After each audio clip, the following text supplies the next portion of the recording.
El tema del que nos corresponde hablar son los bacilos anaeróbicos gram-positivos Enteroclostridium. Los bacilos anaeróbicos capaces de formar endosporas fueron clasificados dentro del género Clostridium. Rara vez se logra demostrar la presencia de esporas en el caso de algunas especies. Otras especies son aerotolerantes y son capaces de crecer en medios de agar expuestos al aire. Se han definido más de 200 especies, aunque la mayoría de los aislados con significancia clínica se encuentran entre unas pocas especies. Las generalidades de este microorganismo, que su forma es bacilar, son gram positivos, son anaeróbicos, son esporulados, sus flagelos son perítricos. Las formas de colonia varían según la especie y su hábitat es el suelo e intestino de los animales y de los humanos. La descripción del agente es que son bacilos por lado móvil de gran tamaño, produce esporas terminales y tiene dificultades para crecer debido a su gran sensibilidad a la toxicidad del oxígeno. Cuando se detecta su desarrollo en medios de agar, aparece generalmente formando una película sobre la superficie de los mismos, en lugar de colonias separadas. Los factores de virulencia es la formación de esporas. Aunque las células vegetativas del Clostridium tetani mueren rápidamente cuando se exponen al oxígeno, la formación de esporas permite al microorganismo sobrevivir en las condiciones más adversas. La producción de toxinas, hay dos toxinas de mayor significancia que están producidas por el Clostridium tetani. Una es hemolicina lábil al oxígeno, que es la tetanolicina, y otra que es neurotoxina termolábil codificada por un plasmido, que es la tetanoespasmina. La historia data desde el siglo V a.C., en el que Hipócrates fue el primero en describir los síntomas del tétano en un marinero, que los describió como hipercontracción de los músculos esqueléticos. En 1889, la toxina del tétano fue aislada por Arthur Nicolaier en una toxina parecida a la estribina derivada de organismos anaeróbicos. La etiología se elucidó en ese mismo año por Antonio Carr y George Radon, quienes demostraron la transmisión del tétano por primera vez. En 1889, el Clostridium tetani fue aislado de una víctima humana por Kitasato Shibasaburo, quien luego demostró que el organismo era capaz de producir la enfermedad cuando era inyectado en animales y que la toxina podía ser neutralizada por anticuerpos específicos. En 1890 se desarrolló el toxoide tetánico, que produce inmunización activa contra la enfermedad.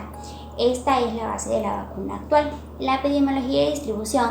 El tétano es común en las regiones cultivadas, en los climas templados, en las zonas rurales, en los meses de verano y en los varones. A pesar de la disponibilidad de una vacuna efectiva, el tétano es endémico en todo el mundo. Y si bien afecta básicamente a países desfavorecidos, el 80% de los casos en los países desfavorecidos, principalmente en África y el sudeste asiático. Y esto es por las malas condiciones higiénicas y las bajas tasas de inmunización. Se estima que su incidencia global es de 800.000 a 1 millón de casos por año, siendo la mitad de estos registrados en neonatos. El reservorio. Las esporas del Clostridium tetani se encuentran ampliamente diseminadas en el ambiente y son habitantes normales e inicuos de los intestinos de los caballos y de otros animales. Las esporas presentes en la tierra o en los fomites contaminados con heces de animales o de seres humanos pueden a su vez contaminar las heridas de todo tipo.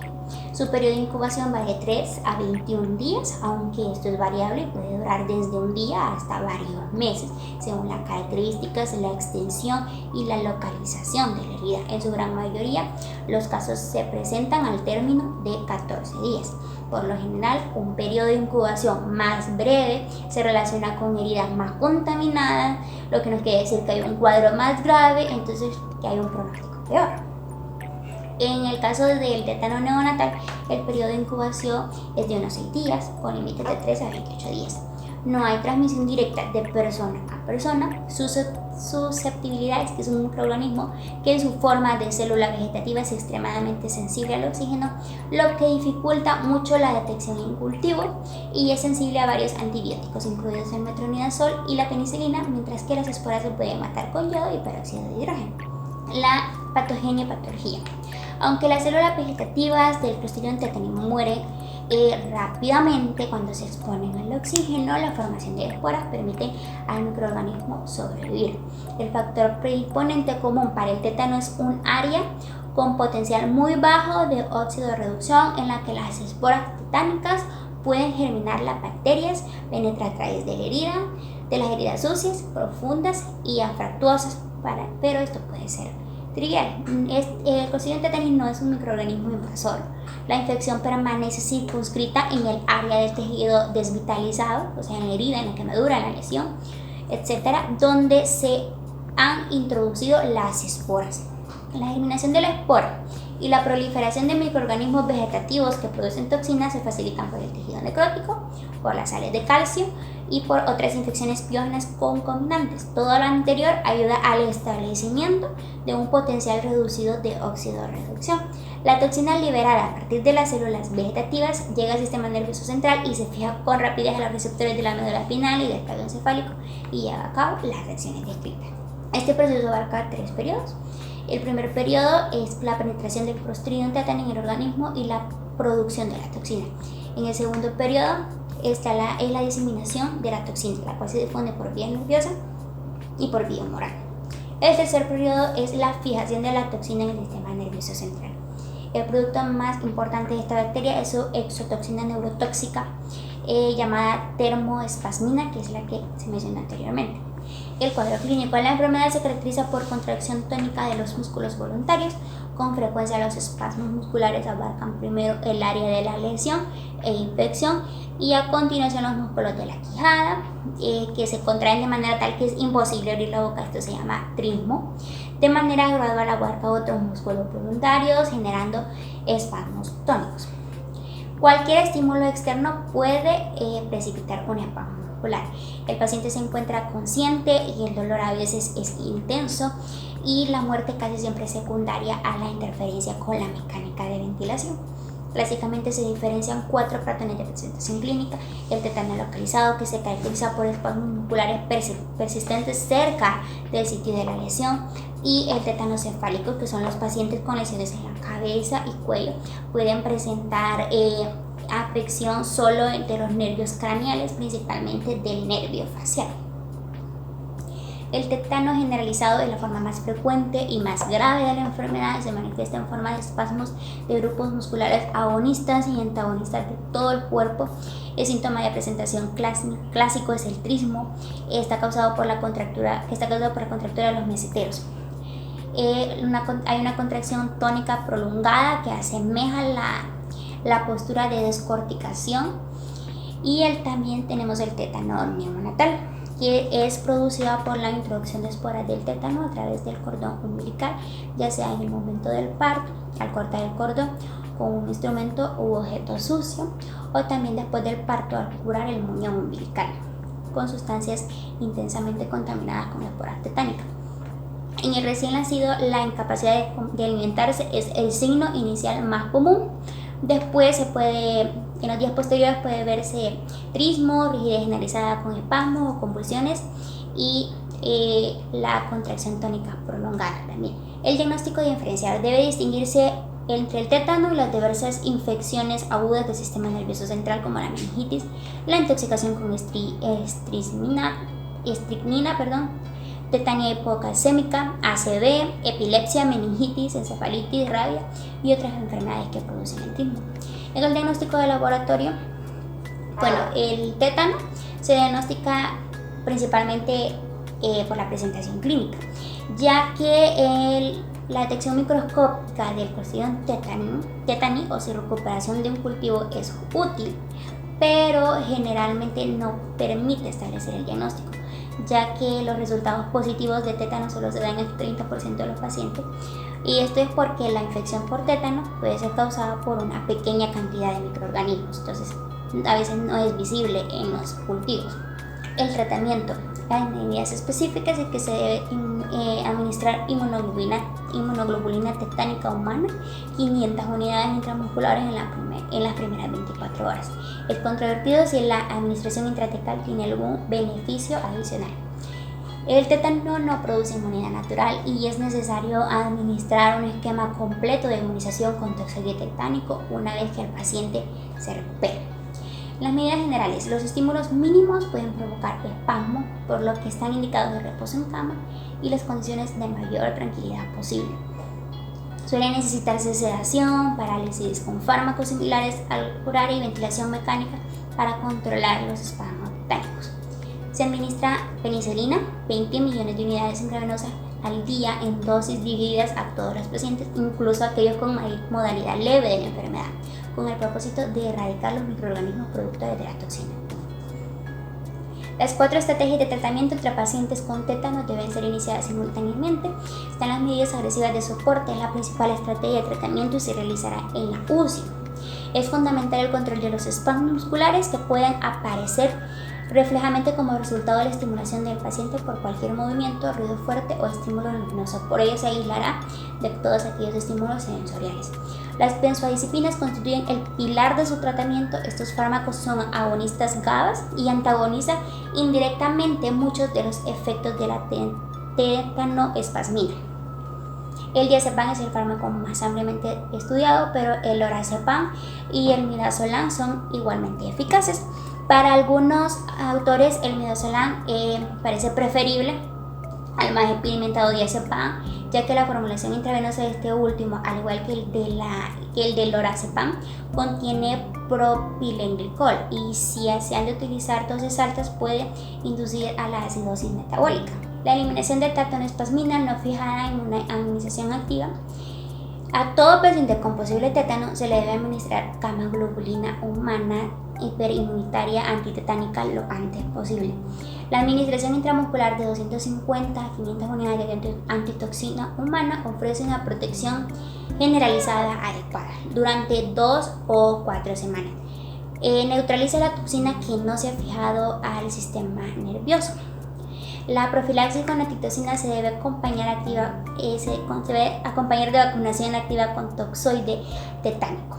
Los pacientes que manifiestan síntomas de tétano deben recibir relajantes musculares, sedantes y respiración asistida. La prevención de más producción de toxina consiste en erradicar el Clostridium tetani de los tejidos afectados con tratamiento quirúrgico y antibiótico. El metronidazol y la penicilina tienen una actividad equivalente frente al Clostridium tetani. Sin embargo, algunos autores recomiendan el uso de metronidazol porque la penicilina, al igual que la tétanoespasmina, tienen una actividad inhibitoria del GABA. Entonces esto puede producir excitabilidad del sistema nervioso central y va a potenciar los efectos de la tétanoespasmina. La penicilina inhibe con eficacia la proliferación de Clostridium tetani y detiene la producción ulterior de toxina. Los antibióticos también ayudan a regular las infecciones pulmonares concomitantes. Cuando una persona previamente vacunada sufre una herida potencialmente peligrosa, se debe inyectar una dosis de toxoides para estimular de nuevo la producción de antitoxina. Esta inyección de recuerdo de toxoides se acompaña de una dosis de antitoxina cuando el paciente no ha sido vacunado recientemente, no ha recibido refuerzos o si se desconoce la vacuna precedente. Las medidas adicionales: al igual que los pacientes que reciben apoyo ventilatorio, los pacientes con tétano requieren vigilancia de hidratación, de nutrición, de fisioterapia, de anticoagulación profiláctica, función intestinal, vesical y renal, prevención de las úlceras de cúbito, tratamiento de las infecciones intercurrentes. La mortalidad asociada al tétano ha disminuido de forma ininterrumpida a lo largo del siglo pasado como consecuencia en gran medida de la disminución de la incidencia de tétano en Estados Unidos. La mortalidad más elevada se registra en los recién nacidos y en los sujetos en los que el periodo de incubación es inferior a una semana. Los resultados del tratamiento de tétano son poco satisfactorios, por lo tanto lo más importante es la prevención. La prevención del tétano depende de la vacunación activa con toxoides, de la atención adecuada con las heridas contaminadas con tierra, del uso profiláctico de antitoxina y de la administración de penicilina. Gracias.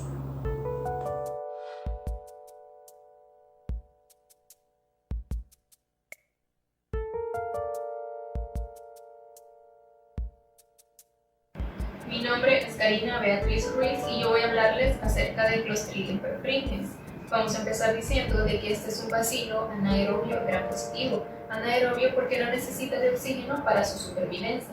Este es un bacilo alargado que mide entre 0.6 a 1.9 micrómetros.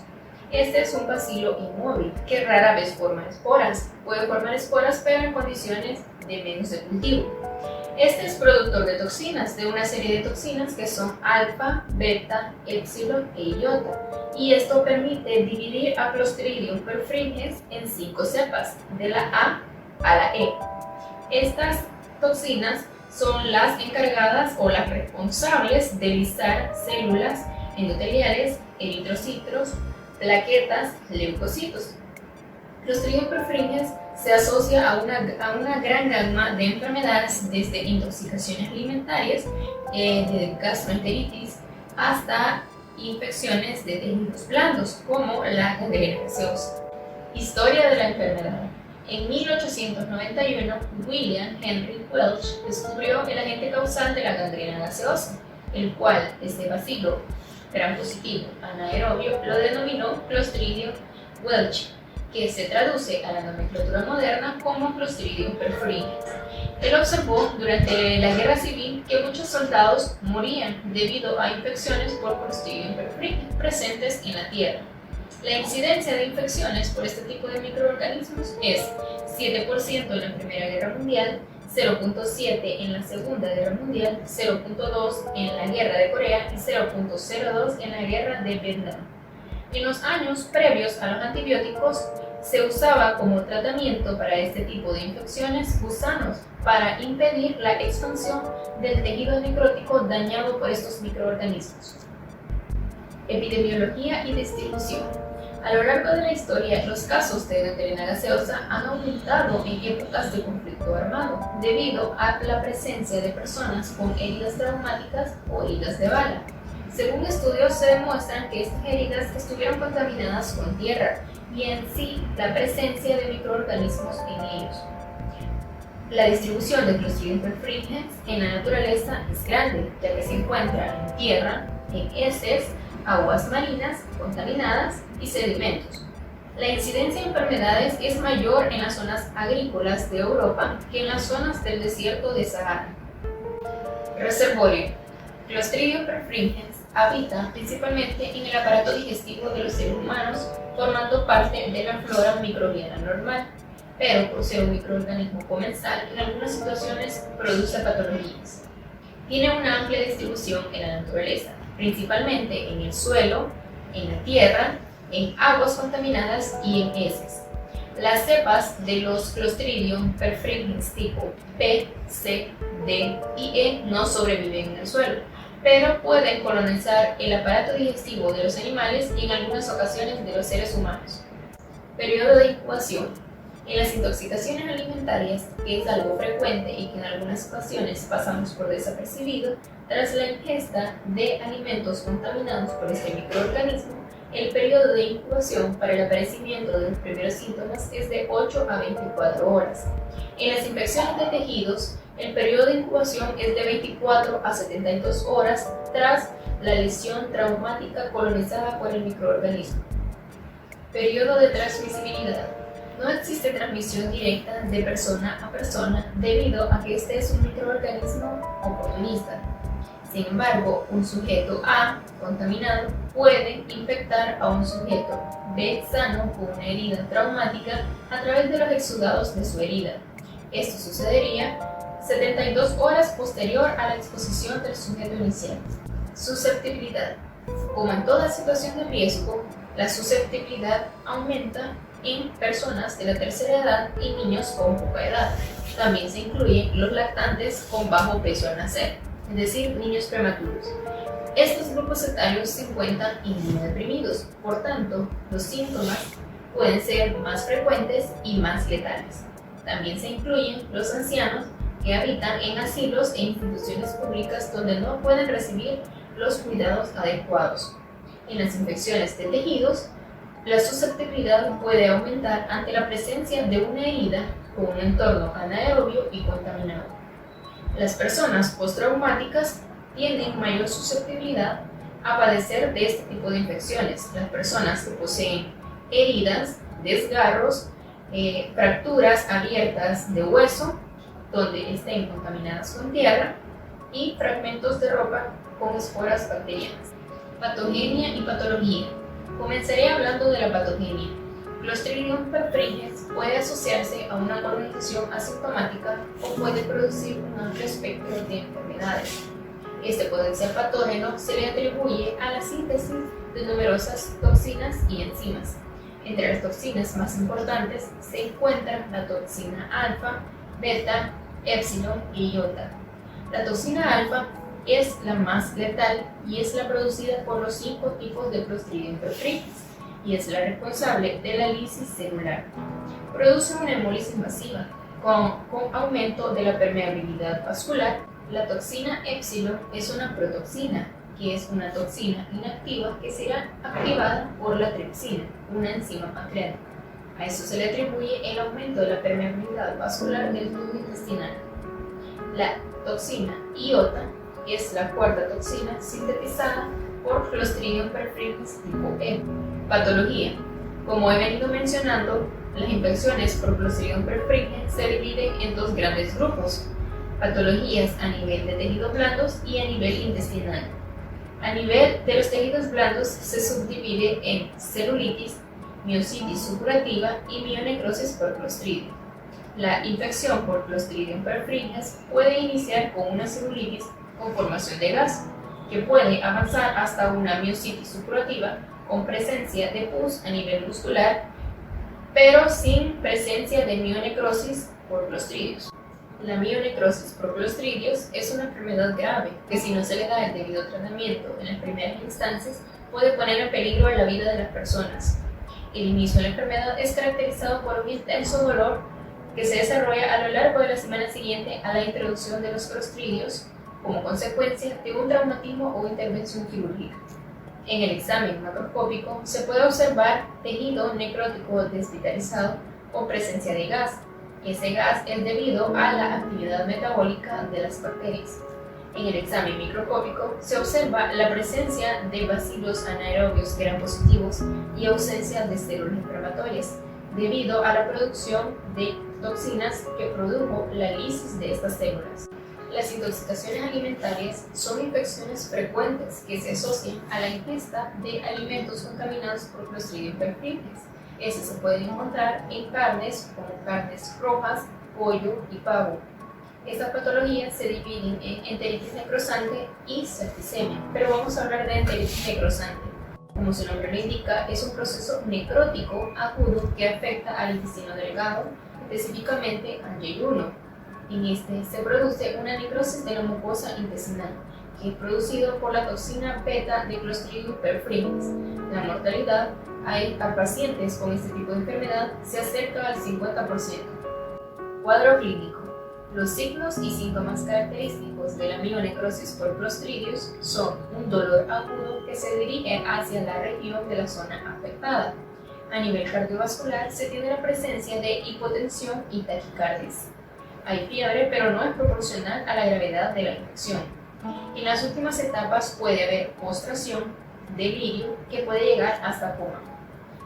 En el examen macroscópico se observa que la herida se torna edematosa con presencia de líquido seroso sanguinolento. También, circundante a la herida, se observa tejido pardo que se vuelve a tejido pálido.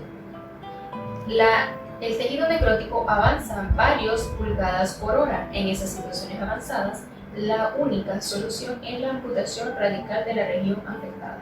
Los signos y síntomas clínicos de la enteritis necrosante son dolor abdominal agudo, diarrea sanguinolenta, ulceración del intestino delgado, perforación de la pared intestinal, peritonitis y shock.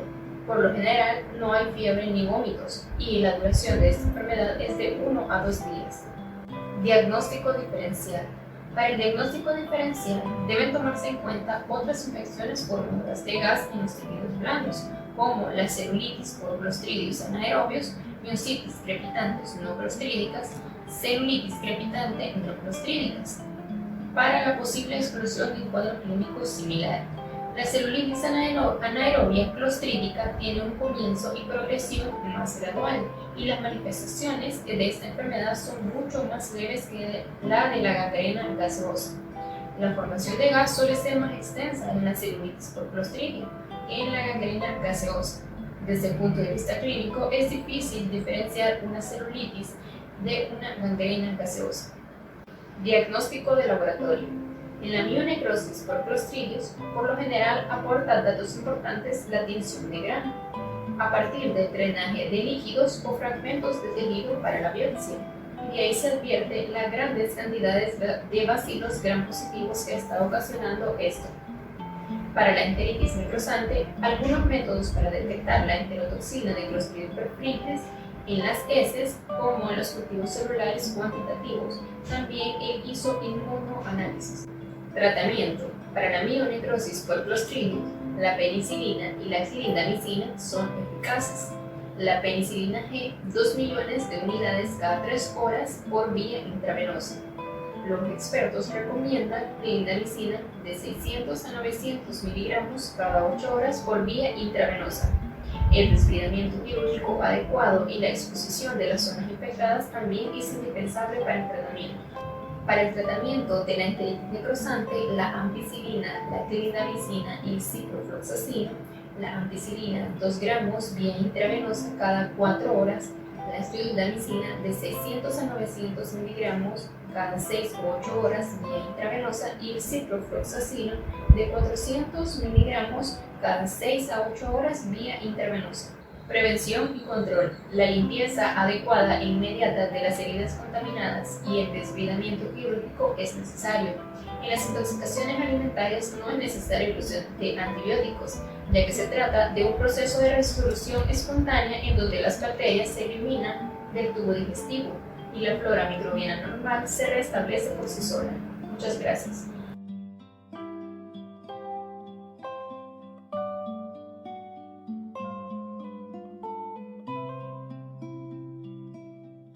Bueno, continuando con la exposición de mis compañeros, yo voy a hablarles acerca del Clostridium difficile. El Clostridium difficile es un bacilo gram positivo anaerobio esporulado y productor de toxinas que pertenece al género Clostridium. Es de gran tamaño y forma esporas libremente in vivo y en cultivo. Sintetiza 2 toxinas, una enterotoxina o toxina A y una citotoxina o toxina B. Forma parte de la microflora intestinal normal en un pequeño número de individuos sanos y algunos pacientes hospitalizados.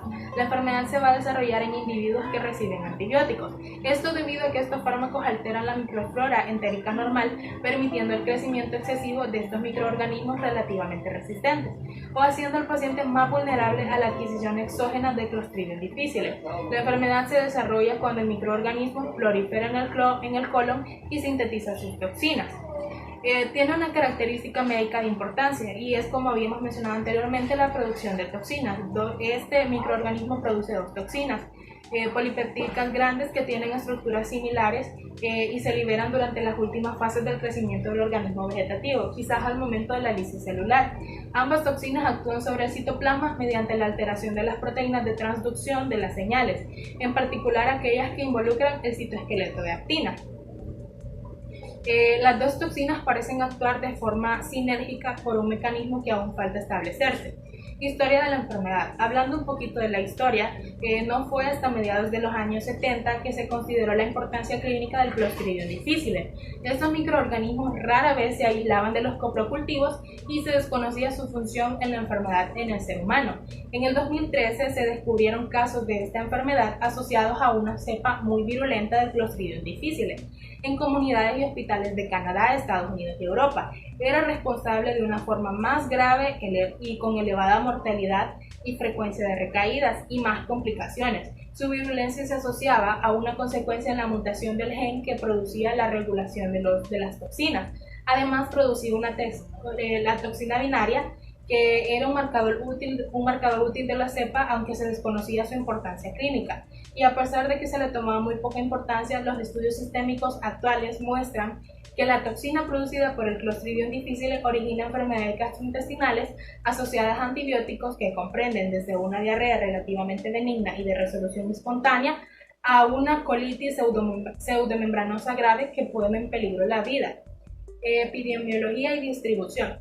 El Clostridium difficile está presente en las heces de 2 a 5% de la población general, a veces a tasas mayores entre personas hospitalizadas y lactantes. Aunque la infección es endógena en la mayoría de los casos, los brotes en hospitales han establecido claramente que el ambiente también puede ser una fuente.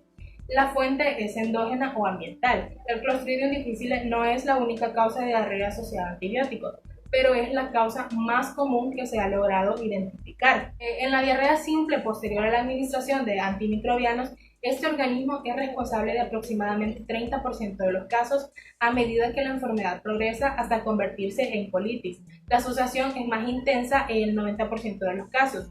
Reservorio. Las esporas se encuentran en la mayor parte de los suelos, hospitales y pueden colonizar el tracto digestivo de humanos, caballos y otros animales.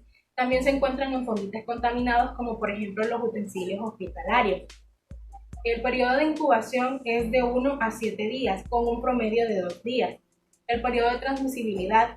Los pacientes pueden ser portadores asintomáticos o presentar desde una diarrea leve a una colitis pseudomembranosa, megacolon tóxico, sepsis y muerte. Se transmite de persona a persona por ruta fecal oral. Luego tenemos la susceptibilidad. Es un microorganismo que en su forma de célula vegetativa es extremadamente sensible a varios antibióticos, incluidos el metronidazol y la vancomicina, mientras las esporas se pueden eliminar o matar con yodo y peróxido de hidrógeno. Patogenia y patología. Cuando el Clostridium difficile se establece en el colon de individuos con flora intestinal normal, pocas veces ocurre en consecuencia directa, probablemente debido a que sus números son muy inferiores a los de otros microorganismos de la flora. Las alteraciones de la flora del colon por el uso de antimicrobianos, en particular ampicilina, cefalosporinas y clindamicina, favorecen dos sentidos a esta bacteria. El primer sentido es su presencia, que puede hacer crecer cepas resistentes al antimicrobiano y asumir una posición mayor, si no es que dominante, dentro de la flora. Segundo, en un medio antimicrobiano, la facilidad con la que el Clostridium difficile forma esporas puede favorecer su supervivencia por encima de bacterias que no forman esporas. El efecto del antimicrobiano sobre la flora aumenta por selección a la cantidad del Clostridium difficile. En la diarrea provocada por este microorganismo, el inicio ocurre por lo general entre los 5 y 10 días después de iniciar el tratamiento con antibióticos. Cuadro clínico. La diarrea es el signo más frecuente causado por el Clostridium difficile. Las heces casi nunca muestran sangre y su consistencia va de blanda e informe hasta acuosa y mucosa, con olor característico. Los signos clínicos y de laboratorio incluyen la fiebre en el 28% de los casos, dolor abdominal en un 22% de los casos y leucocitosis en un 50% de los casos. Este dato podría orientar hacia la presencia de la enfermedad en casos no sospechosos en pacientes. La diarrea por Clostridium difficile reaparece después del tratamiento alrededor de 15 a 30% de los casos. Diagnóstico diferencial. En pacientes hospitalarios que presentan diarrea aguda, después de internarse, el diagnóstico diferencial incluye diarrea simple asociada a antibióticos sin relación con el microorganismo, alimentaciones entéricas, fármacos y colitis isquémica. Algunas causas infecciosas son muy poco frecuentes en individuos hospitalizados que presentan diarrea más de 72 horas después. Diagnóstico de laboratorio. El aislamiento del microorganismo en el coprocultivo confirma la colonización, pero no la enfermedad, por lo que el diagnóstico de la enfermedad es confirmada tradicionalmente mediante la demostración de la presencia de las enterotoxinas en una muestra fecal. La actividad de la toxina se puede detectar mediante un análisis de citotoxicidad in vivo, basado en células de cultivo tisular y anticuerpos neutralizadores específicos de esta toxina. No obstante, los resultados no suelen estar disponibles antes de 1 o 2 días. La enterotoxina y citotoxina se pueden detectar por medio de diversos inmunoanálisis comercializados, pero estas pruebas no son sensibles y no se recomiendan. En la actualidad, la prueba que se recomienda para definir la enfermedad es la detección directa en las muestras clínicas de los genes de la toxina del Clostridium difficile por técnicas de amplificación de ácidos nucleicos. Actualmente se dispone de ensayos comerciales con sensibilidad y especificidad elevada que proporcionan resultados pocas horas después de haber recogido la muestra. El tratamiento. En general, la discontinuidad del antimicrobiano implicado induce la resolución de los síntomas clínicos. Si los pacientes están gravemente enfermos o no responden al retiro de los fármacos, deberían recibir metronidazol o vancomicina administrada por vía oral. La baja absorción de la vancomicina representa una ventaja en esta situación, pero ahora su uso está siendo restringido debido a preocupaciones sobre su papel en la selección de enterococos y otros organismos resistentes. El Clostridium difficile es susceptible in vitro a las penicilinas y cefalosporinas, pero estos fármacos resultan ineficientes debido al acceso en el lumen intestinal y al peligro de destrucción por parte de las beta-lactamasas producidas por otras bacterias. Prevención y control. La transmisión del Clostridium difficile en la práctica clínica se ha prevenido con el uso de guantes por parte del personal, la eliminación de los termómetros electrónicos contaminados y el empleo de solución de hipoclorito para descontaminar las habitaciones de los pacientes. Se ha logrado controlar satisfactoriamente los brotes de la enfermedad al restringir el empleo de antibióticos específicos como la clindamicina y cefalosporinas de segunda y tercera generación. Muchas gracias.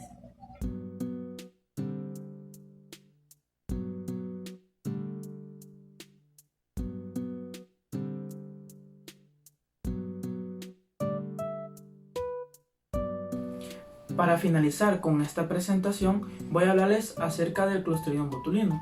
Bien, entonces decimos que en su descripción del agente vamos a mencionar su clasificación taxonómica. En esto, el dominio pertenece a lo que vendría a ser las bacterias.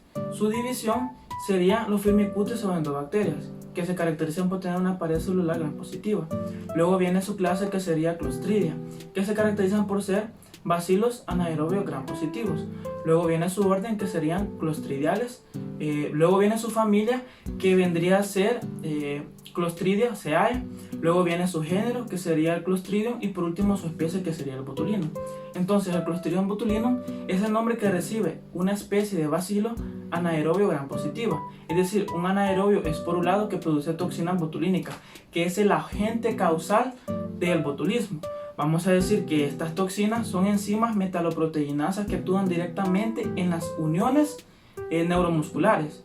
Al enlazar, estas lo que hacen es que fragmentan las proteínas, bloqueando efectivamente la liberación de la neurotransmisora acetilcolina. Y como es sabido, de las vesículas de la membrana presináptica en la sinapsis. Y como es sabido que la acetilcolina es la mediadora para la activación de las neuronas motoras, un bloqueo de esta causa lo que sería una parálisis flácida en el sistema motor. Entonces vamos a también mencionar que es una bacteria de gran tamaño, de 0,6 a 1,4 a 3 a 20,2 micrómetros. No solamente grande de tamaño, sino también de necesidades metabólicas, porque necesita grandes cantidades de minerales para poder sobrevivir. Vamos a mencionar que estos microorganismos tienen forma de varilla y se desarrollan en mejores condiciones de poco oxígeno. Las bacterias forman una espora que les permite sobrevivir en un estado latente hasta ser expuestas a condiciones que puedan sostener su crecimiento. La espora es ovalada, subterminal y deformante. Es móvil por flagelos perítricos. No produce cápsula y es proteolítica y lipolítica. Las variedades de Clostridium botulinum se distinguen en el tipo antigénico de la toxina que produce. Vamos a hablar ahora de lo que sería la historia del botulismo. Y para esto vamos a iniciar que en 1820 Kepner, en el reino de Wattenburg, inicia investigaciones sobre el envenenamiento producido por salsas con carne conocidas como botulismo. Dio su primera descripción detallada y fue el precursor de sus aplicaciones en sí mismo y en diversos animales. Entre 1895 y 1897, los microbiólogos belga de Gen y el alemán Wilhelm de Berlín demuestran que en el botulismo era causado por la toxina de un bacilo anaerobio.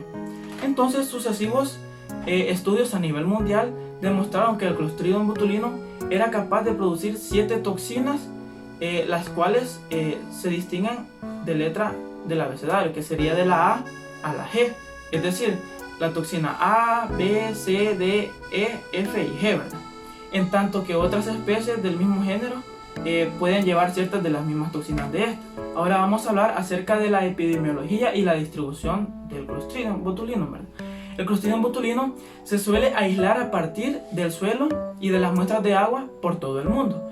Vamos a mencionar que en Estados Unidos las cepas del tipo A se encuentran fundamentalmente en los terrenos neutros o alcalinos del oeste del río Mississippi.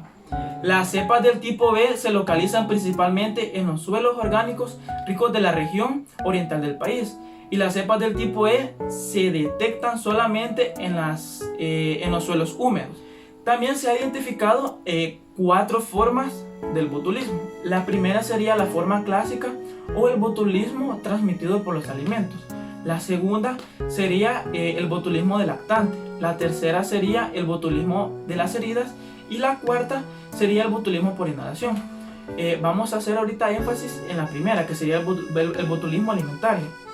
Este dice que es menos común y acaso se asocia al consumo de conservas preparadas en casa que contienen la toxina tipo A y tipo B, y alguna vez lo hacen en el consumo de pescado en conserva, que esta contiene la toxina de tipo E. El botulismo en lactante es el más frecuente y se ha asociado al consumo de alimentos como la miel, la leche infantil en polvo, contaminados por esporas del Clostridium botulinum, en ingesta de tierra y polvo contaminadas por esporas, que actualmente es la fuente de exposición más frecuente en los lactantes. Cabe destacar que la espora de esta bacteria tiene una gran termoresistencia, es decir, que resiste grandes cantidades de calor. Puede ser hasta más de 100 grados centígrados durante muchas horas. La incidencia del botulismo de las heridas no se conoce, pero es una enfermedad muy rara. Ahora vamos a hablar acerca del botulismo por inhalación, y supone un destacado motivo de preocupación en la era del bioterrorismo. La toxina del botulismo se ha concentrado para su diseminación en forma de partículas transportadas por el aire como una arma biológica. Se caracteriza por su rápido comienzo y su alta mortalidad. Las esporas que se distribuyen, bueno, vamos a hablar acerca del reservorio. Acá las esporas se distribuyen ampliamente en la tierra en todo el mundo. A menudo se les encuentra en productos agropecuarios, incluyendo la miel. También se presenta en sedimentos marinos y en el tubo digestivo de los animales, como sería entre ellos los peces. En el periodo de incubación, los síntomas neurales del botulismo alimentario se manifiestan por lo común al cabo de 12 a 36 horas, a veces varios días después de consumir el alimento contaminado. En general, cuanto más breve es el periodo de incubación, más grave es la enfermedad y mayor la tasa de letalidad, y se desconoce el periodo de incubación del botulismo intestinal. En el periodo de transmisibilidad, aquí el paciente que contiene la enfermedad intestinal excreta las toxinas del Clostridium botulinum y microorganismos en gran cantidad, en un periodo de 100 microorganismos sobre gramo. Tampoco no se ha corroborado casos de transmisión secundaria de una persona a otra. De modo típico, los pacientes con la forma del botulismo de origen alimentario excretan la toxina y los gérmenes por lazos más breves. Para hablar de su susceptibilidad, vamos a decir que casi todos los pacientes con botulismo intestinal hospitalizados tienen entre 2 semanas y 1 año de edad. El 95% son menores de 7,6 meses y la mediana de edad al comienzo de esta enfermedad es de 13,7 semanas. Los adultos con problemas intestinales especiales que generan una flora intestinal anómala o con alteraciones involuntarias de la forma debida a la antibioterapia administrada por otras causas son susceptibles al botulismo intestinal. Luego vamos a hablar acerca del patógeno o patología. La patogenia, recientemente en Estados Unidos, el Reino Unido y en Alemania, resurgió el botulismo asociado a heridas por las toxinas de tipo A o B y por la inyección en la piel de heroína, que es de alquitrán negro. Sin embargo, la mayor parte de los casos del botulismo representa una intoxicación por el consumo de alimentos en los tipos C, que el Clostridium botulinum es multiplicado y producido toxina. En estos alimentos germinan las esporas del Clostridium botulinum, y en un ambiente anaerobio las formas vegetativas proliferan y se producen toxinas.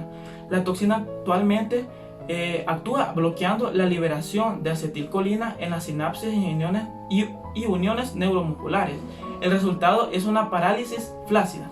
Luego vamos a hablar acerca de su cuadro clínico, los signos y su sintomatología. Y vamos a mencionar que el botulismo de transmisión alimentaria se caracteriza por una parálisis flácida descendente que puede producir insuficiencia respiratoria. Cabe destacar, ¿verdad?, que lo que produce la enfermedad no es la bacteria en sí, sino más bien es las toxinas que libera esta bacteria. Entonces, los síntomas iniciales incluyen la fatiga intensa, debilidad y el vértigo, seguido generalmente por una visión borrosa, sequedad de boca y una dificultad para deglutir y hablar. También pueden concurrir el vómito, diarrea, constipación e inflamación abdominal. La incidencia del botulismo es baja, pero la tasa de mortalidad es alta. Si no se realiza un diagnóstico precoz y se dispensa de una dilación del tratamiento adecuado, el paciente puede tener una tasa de mortalidad del 10 al 15% en la mayoría de los casos. Y por lo general los pacientes se encuentran conscientes y orientados, no hay estado febril tampoco, aunque a veces están somnolientos, agitados y ansiosos. Por lo común no hay fiebre, como ya lo había mencionado anteriormente. Los pacientes se observan con pupilas fijas o dilatadas y el reflejo faríngeo en ocasiones está deprimido y los reflejos tendinosos profundos pueden resultar normales o reducidos. Son frecuentes el estreñimiento intenso y la retención urinaria. También mencionar de la utosis palpebral, que es lo que vendría a ser que esto es una intoxicación una neurointoxicación que produce en el tercer par craneal, lo que permite el movimiento de las pupilas y la dilatación del ojo. En el diagnóstico diferencial vamos a hablar acerca de unas enfermedades que se asemejan al Clostridium botulinum, pero que ya sea su cuadro clínico o por sus infecciones o sus enfermedades o sus síntomas pueden ser diferentes a él. El primero que vamos a hablar sería el síndrome de Guillain-Barré, que es un trastorno neurológico autoinmune en el que el sistema inmunitario del cuerpo ataca a una parte del sistema nervioso periférico, la mielina, que es la capa aislante que recubre los nervios. Se diferencia del botulismo por antecedentes de infección, peristasias, a menudo parálisis ascendente, arreflexia precoz, elevación de las proteínas en el líquido cefalorraquídeo y datos en el EMG. La miastenia gravis es una enfermedad neuromuscular autoinmune y crónica caracterizada por grados variables de debilidad de los músculos esqueléticos. Los voluntarios del cuerpo se diferencian del botulismo por parálisis recurrente, datos en la EMG y respuestas sostenidas en la anticolinesterasa. Luego tenemos el síndrome de Lambert-Eaton. Es un trastorno con síntomas muy similares a lo que vendría a ser la miastenia grave, en el cual se presenta una debilidad muscular relacionada con el bloqueo de la comunicación entre los nervios y los músculos, y se diferencia del botulismo por mayor fuerza con cada contracción sostenida, la evidencia de carcinoma pulmonar y el electromiograma similar al botulismo. El hipotiroidismo es la disminución de los niveles de hormonas tiroideas y en el plasma sanguíneo y consecuentemente en el cuerpo, que puede ser asintomática o ocasionar múltiples síntomas y signos de diversas intensidad y tono en el organismo. Se diferencia del botulismo por pruebas anormales de la función tiroidea. Luego, por último, tenemos lo que vendría a ser la poliomielitis, que es una enfermedad infecciosa también llamada polio, de manera abreviada, ¿verdad? Y parálisis infantil, que afecta principalmente el sistema nervioso y se diferencia del botulismo por ser una enfermedad febril previa, es decir, una parálisis asimétrica, pleocitosis del líquido cefalorraquídeo. Luego vamos a mencionar el diagnóstico de laboratorio. Y aquí vamos a destacar que el diagnóstico clínico del botulismo de origen alimentario se confirma mediante la demostración de la actividad de la toxina en los alimentos implicados o en el suero, heces o jugo gástrico del paciente. En el botulismo del lactante se confirma mediante la identificación de la toxina en las heces o en el suero del niño o cultivando los microorganismos en las heces. El botulismo de las heridas se confirma detectando la toxina en el suero o en la herida del paciente o cultivando el microorganismo de la herida. Luego, para continuar, si se sospecha de botulismo, el médico debe entrar en contacto con las autoridades de salud estatales o los CDC con el fin de buscar asesorías y ayuda para conseguir el suero equino heptavalente actitoxina botulínica y debe obtenerse un análisis de la toxina en suero, heces o alimentos. También se recomienda la prueba cutánea para descartar hipersensibilidad a la preparación de la antitoxina. La antitoxina debe administrarse lo más antes posible, en condiciones ideales en las 24 horas siguientes al inicio de los signos o los síntomas, para determinar la progresión de la enfermedad, y la administración no debe retrasarse en espera de la confirmación del diagnóstico por el laboratorio. Luego vamos a mencionar lo que vendría a ser la administración que debe retrasarse. Se espera de la confirma del diagnóstico por el laboratorio. La insuficiencia respiratoria se trata con una intubación y ventilación mecánica. Deben administrarse líquidos o alimentación parenterales mientras persiste la dificultad para la deglución. Se puede intentar el retiro de la toxina no absorbida del intestino. Es necesario analizar cualquier residuo de los alimentos del que se sospecha. Debe localizarse y observarse en las personas que sugieren el alimento sospechoso. Luego, por último, tenemos la prevención y el control. Vamos a decir que deben seguirse las instrucciones actualizadas para el enlatado a partir de fuentes fiables para asegurar los alimentos sean inicuos. Los alimentos procesados deben almacenarse de manera apropiada y calentarse de forma correcta antes de su consumo.